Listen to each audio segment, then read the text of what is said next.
버기가 갈링에게 패배하기 직전 버기의 머리에 루피와 샹크스가 스쳐갔고 이제 와서 그 녀석들과 동급으로 불리게 되었는데 여기까지 와서 또다시 예전으로 돌아갈 순 없어. 그래 나도 한때 샹크스와 함께 로저 선장님의 총애를 받던 남자. 저 녀석에게 죽는 한이 있더라도 결정타 한 방은 먹이고 간다 라고 말했고 버기는 동강동강 열매의 각성을 사용하여 갈링의 손을 동강내버리려 합니다. 그리고 갈링은 주먹을 뻗으며 자신의 주먹이 동강나려 하는 서늘한 감각을 느끼게 되었고 우선은 주먹을 회수하며 곧바로 무장색 패기를 사용하여 버기의 능력에 저항합니다. 하지만 그 순간 갈링에게 신락 같은 틈이 생겨나게 되었고 버기는 본능적으로 지금이 승부처라고 판단합니다. 그리고 버기는 거대한 특제 버기탄을 미세 단위로 동강내버리며 위력을 극대화시킨 이후 갈링에게 날렸고 갈링은 엄청난 폭발을 뒤집어 쓰게 됩니다. 그리고 버기는 지친 듯한 표정을 보며 폭발을 지켜봅니다. 하지만 갈링은 버기의 특제 버기탄마저 버텨냈고 결국 버기는 갈링을 쓰러뜨리지 못합니다. 하지만 버기가 갈링에게 끝까지 저항하며 조금은 방심한 갈링의 빈틈을 이끌어내며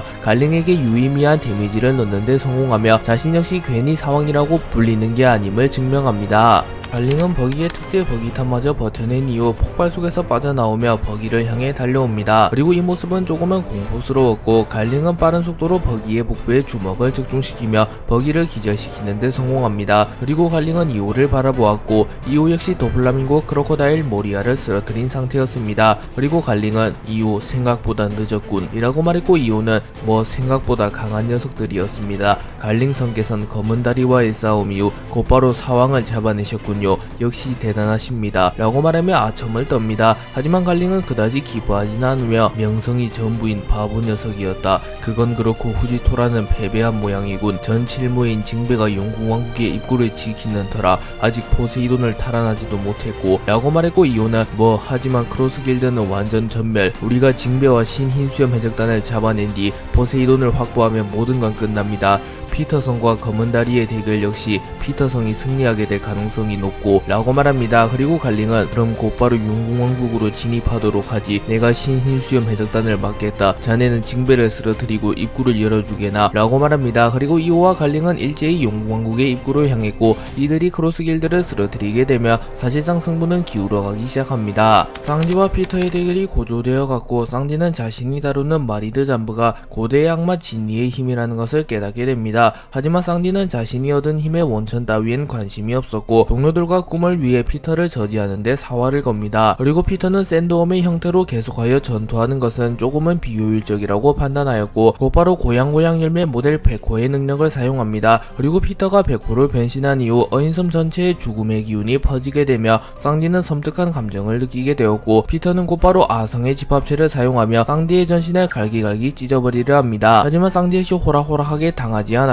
쌍디는 마리드 잠브를 사용하여 자신의 발에 불꽃을 극대화시켰고 검은 불꽃은 어느새 피터와 쌍디의 주변을 모두 뒤덮을 만큼 커집니다.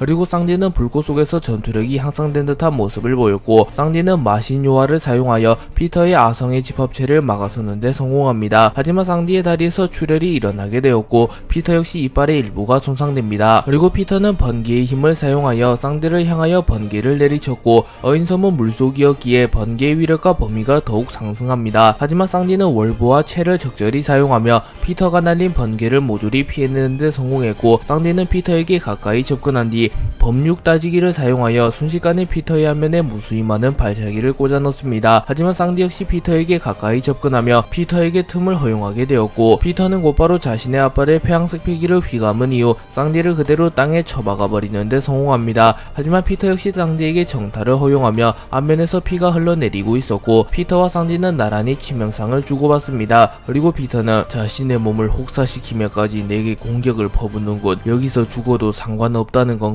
라고 물었고 쌍디는 죽음을 각오한 듯한 표정으로 담배를 피며 후 죽는 걸 계획에 넣는 멍청이가 어디 있나. 하지만 만약 네 놈을 막기 위해서 나의 목숨이 필요하거든 기꺼이 내어줄 생각이다. 난 목숨을 걸고라도 시라짱과 동료들을 지킨다. 그게 나의 긍지이자 각오다 라고 말했고 피터는 인간이란 역시 어리석은 동물이군. 죽음 그 다음엔 아무것도 존재하지 않아. 결국 살아있기에 꿈도 동료도 신념도 지킬 수 있는 거다 라고 말합니다. 피터는 쌍디를 자신의 호적수로 인정하며 그래 네 녀석들의 업적은 인정하지. 세계정부를 이토록 몰아붙인 녀석들은 세계정부가 창설된 이후 단 한 명도 없었다 라고 말합니다. 한편 피터와 상대가 전투를 치르는 사이 에그에 대해서 혁명군과 세계정부의 대결이 마무리되었고 베가펑크의 계략으로 인하여 이무의 정체가 세상에 공개되게 됩니다. 그리고 전투를 마무리한 마스와 세터는 급하게 피터에게도 이 소식을 알리려 하며 텔레파시를 시도하나 어인섬은 바다 깊은 곳에 있는 곳이기에 텔레파시가 닿질 않았고 세터는 난처해하며 아직 어인섬에서의 대결은 끝나지 않은 셈인가 라고 말했고 마스는 그만큼 저항이 거세다는 거겠지. 하지만 전력상 세계정부가 패할 리는 없다. 고대병기 포세이돈을 확보한다면 승리로 한 걸음 더 다가가게 된다 라고 말합니다. 그리고 쌍디와 피터의 대결이 재개되었고 쌍디는 이프리트 잠브를 사용하여 푸른 불꽃을 피워낸 이후 빠른 속도로 피터에게 접근하여 쇠고기 버스트를 사용하여 피터의 턱을 걷어찹니다. 하지만 동방의 사신수 백호의 힘을 온전히 다루는 피터에게 쌍디의 이프리트 잠브는 위협적인 무기가 되지 못했고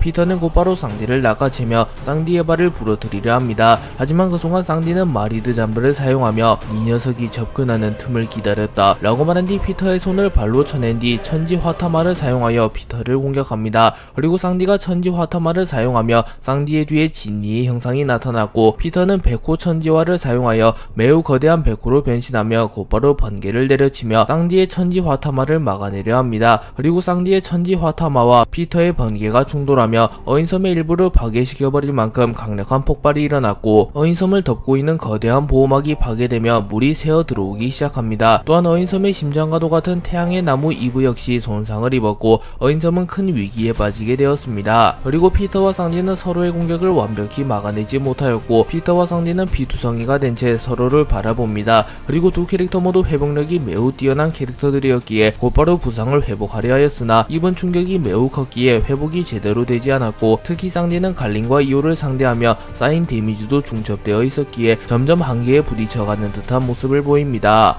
마르코 비스타 조주는 후지토라를 쓰러뜨리는데 성공했고 조주는 전투 도중 심각한 부상을 입으며 리타이어 됩니다. 그리고 비스타가 조주를 안전한 곳으로 옮기는 사이 마르코가 곧바로 용궁왕국의 입구로 날아와 징베와 함께 해군들을 막아서기 시작합니다. 그리고 마르코는 징베 아직 용궁 내부로 들어간 해군은 없었나요이? 라고 물었고 징베는 숨을 헐떡이며 물론 아직은 없다네. 하지만 이 정도 숫자라면 조만간 뚫릴지도 몰라. 공주와 주민들에게 대피령을 내려야 될 때가 된 건가? 라고 말했고 마르코는 아직 검은 다리의 싸움이 끝나지 않았다요이. 아직 대피령을 내리기는 시기상조. 어인섬의 어인들은 고향을 등져버린다면 딱히 갈 곳도 없지 않는가요이. 대피령은 최후의 고려해야 될 사항이다요이. 라고 말합니다. 그리고 해군 중장 묘묘우 사기와 페이커나 신흰수염 해적단 1번대 대장 마르코까지 합류했다. 하지만 여전히 우리의 우위. 저 녀석들만 뚫으면 우리의 승리다. 라고 말합니다. 하지만 순식간에 징베와 마르코는 해군 수십 명을 쓸어버리는데 성공했고 해군들은 이들의 압도적인 강함에 좌절합니다. 하지만 그 순간 크로스 길드를 쓰러뜨린 갈린과 이오가 나타났고 이오는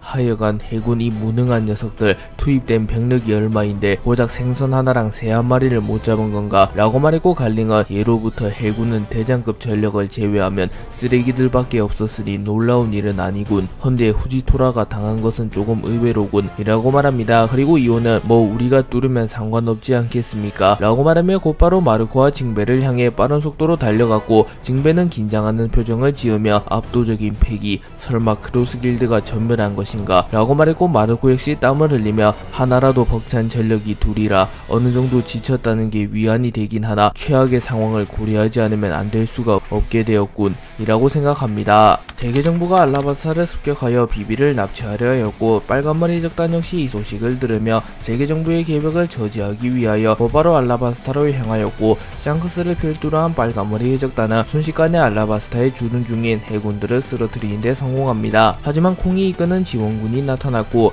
콩과 샹크스의 대결이 성사됩니다. 그리고 샹크스와 콩은 대결이 성사되자마자 카무사리와 갤럭시 임팩트를 주고받으며 마치 과거 로저와 거프의 충돌을 연상시킵니다. 그리고 샹크스는 견문색 패기를 통하여 콩이 아닌 더 강력한 누군가가 알라바스타로 접근하고 있음을 파악합니다.